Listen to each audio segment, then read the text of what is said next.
Chapter 3. Lorena had never lived in a place where it was cool. It was her one aim. It seemed to her that she had learned to sweat at the same time she had learned to breathe, and she was still doing both. Of all the places she had heard men talk about, San Francisco sounded the coolest, nicest. So it was San Francisco she set her sights on. Sometimes it seemed like slow going. She was nearly 24 and hadn't gotten a mile past Lonesome Dove, which wasn't fast progress considering she had only been 12 when her parents got nervous about Yankees and left Mobile. That much slow progress would have discouraged most women, but Lorena didn't allow her mind to dwell on it. She had her flat days, of course, but that was mostly because Lonesome Dove itself was so flat. She got tired of looking out the window all day and seeing nothing but brown land and gray chaparral. In the middle of the day, the sun was so hot the land looked white. She could see the river from her window in Mexico. Lippy told her she could make a fortune if she cared to establish herself in Mexico, but Lorena didn't care to. From what she could see of the country, it didn't look any more interesting than Texas, and the men stunk just as bad as Texans, if not worse. Gus McCrae claimed to have been to San Francisco and would talk to her for hours about how blue the water was in the bay and how the ships came in from everywhere. In the end, he overtalked it, like he did everything. Once or twice, Lorena felt she had a clear picture of it, listening to Gus, but by the time he finally quit talking, she would have lost it and just be lying there, wishing it would cool off. In that respect, Gus was unusual, for most men didn't talk.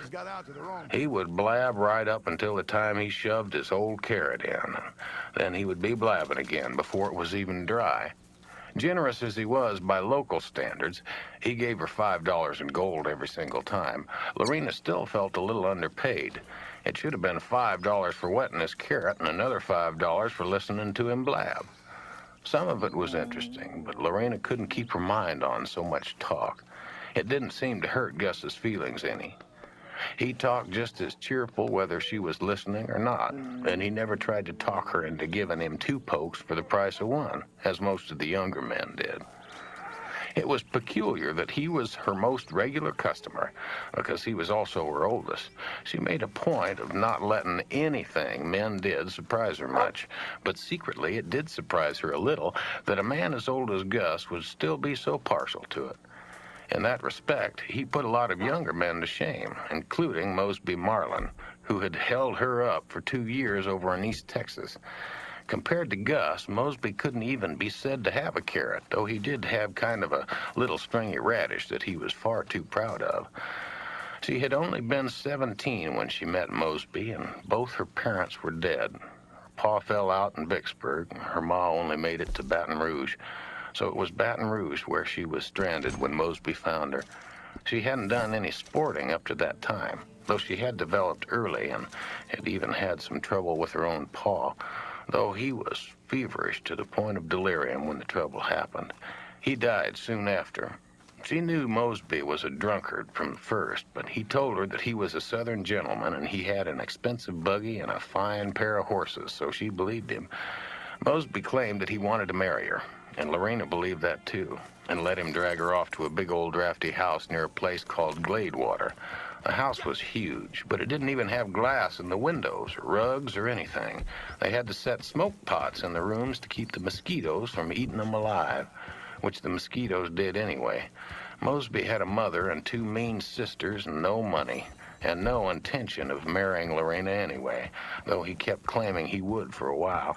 In fact, the women folk treated Lorena worse than they treated the niggers, and they didn't treat the niggers good.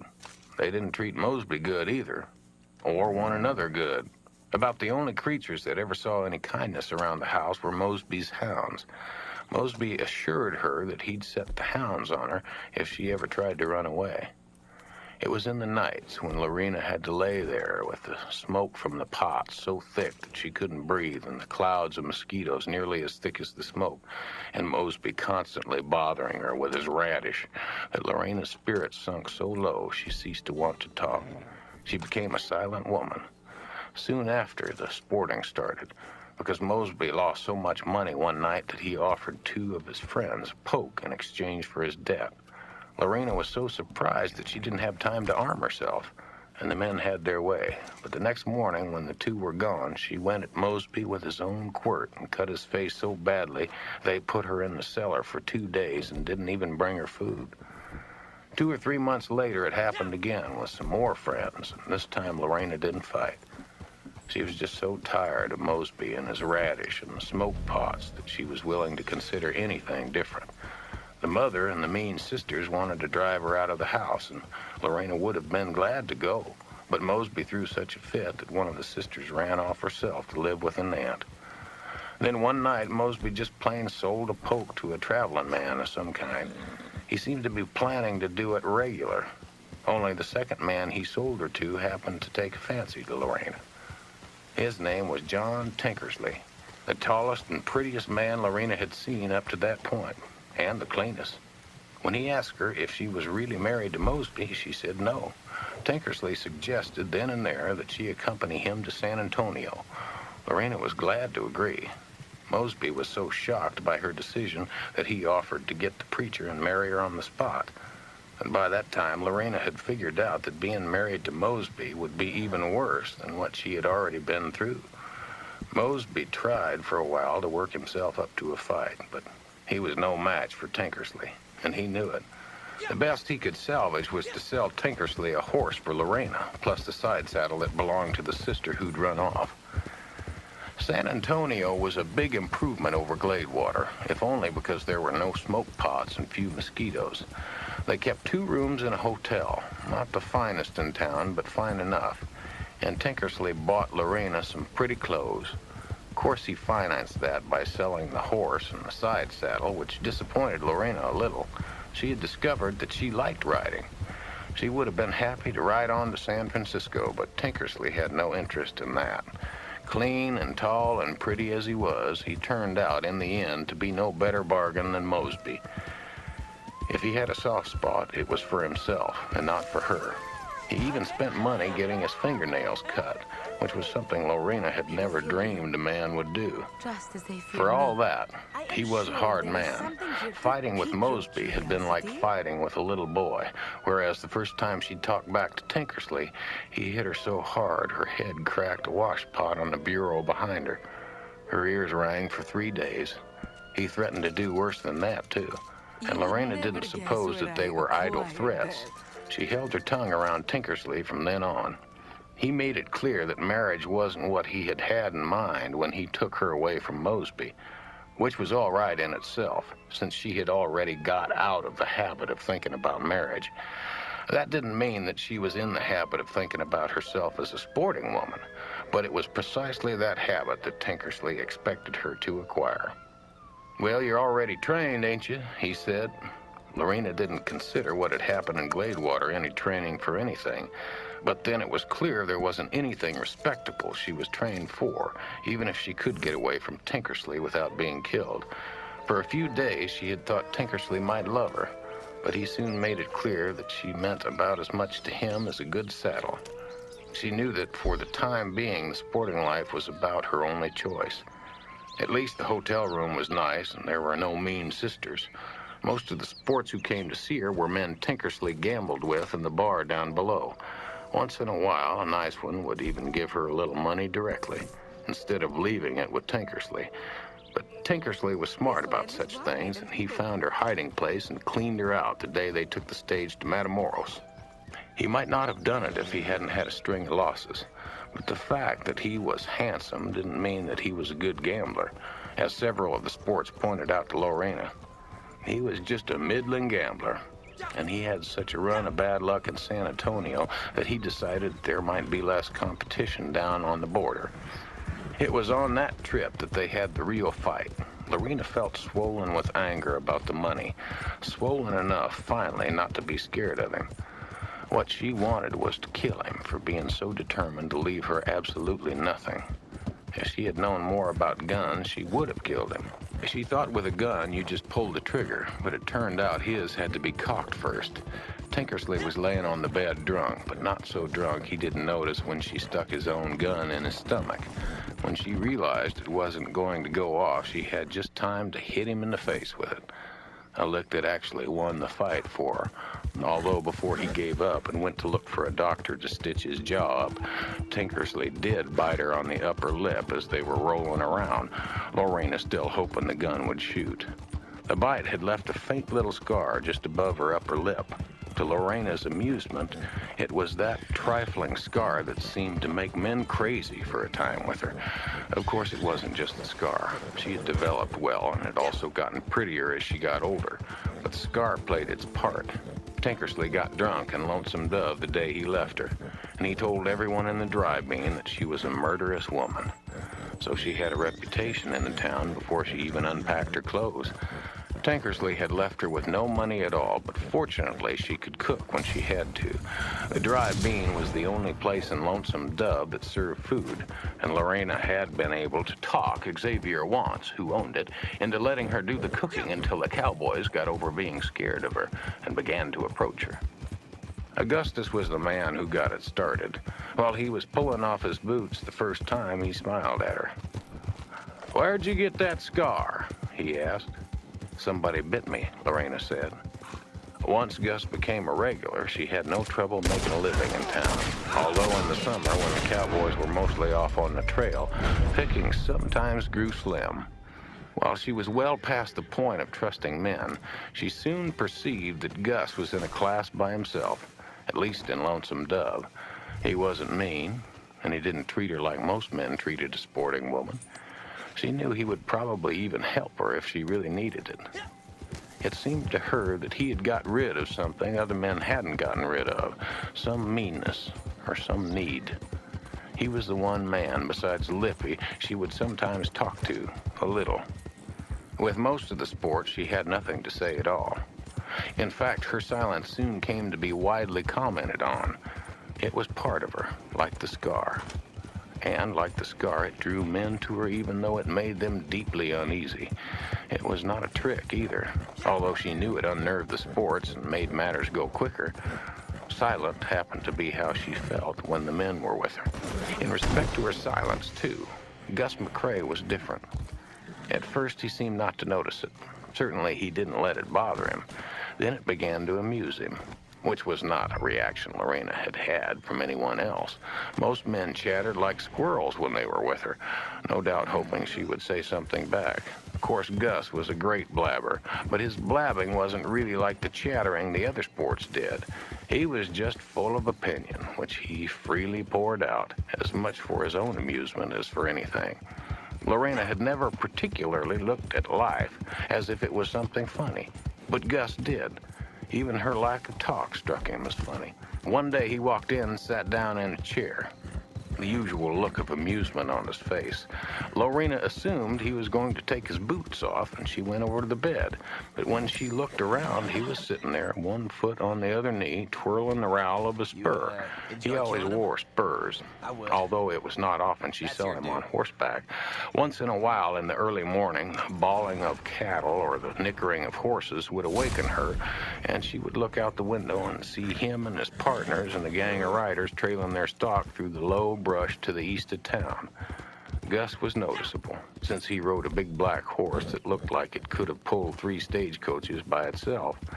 But he kept his spurs on even when he wasn't riding, so he would have them handy when he wanted something to jingle. "Now, them's the only musical instruments I ever learned to play," he told her once, since he just sat there twirling his spur and smiling at her. Lorena didn't know whether to get undressed or what. It was July, blistering hot. She had tried sprinkling the bed sheets, but the heat dried them sometimes before she could even lay down. God, it's hot. We could all be living in Canada just as cheap. I doubt I've even got the energy to set my post. Why come then? Lorena thought. Another unusual thing about Gus was that he could practically tell what she was thinking. In this case, he looked abashed and dug a $10 gold piece out of his pocket, which he pitched over to her. Lorena felt wary. It was $5 too much, even if he did decide to set his post. She knew old men got crazy sometimes and wanted strange things. Lippy was a constant problem. and he had a hole in his stomach and could barely keep up his piano playing. But it turned out she had no need to worry about Gus. I figured out something, Lori. I figured out why you and me get along so well. You know more than you say, and I say more than I know. That means we're a perfect match, as long as we don't hang around one another more than an hour at a stretch. It made no sense to Lorena, but she relaxed. There was no likelihood he would try anything crazy on her. This is $10, she said, thinking maybe he just hadn't noticed what kind of money he was handing over. You know, prices are funny. I've known a good many sporting girls, and I've always wondered why they didn't price more flexible.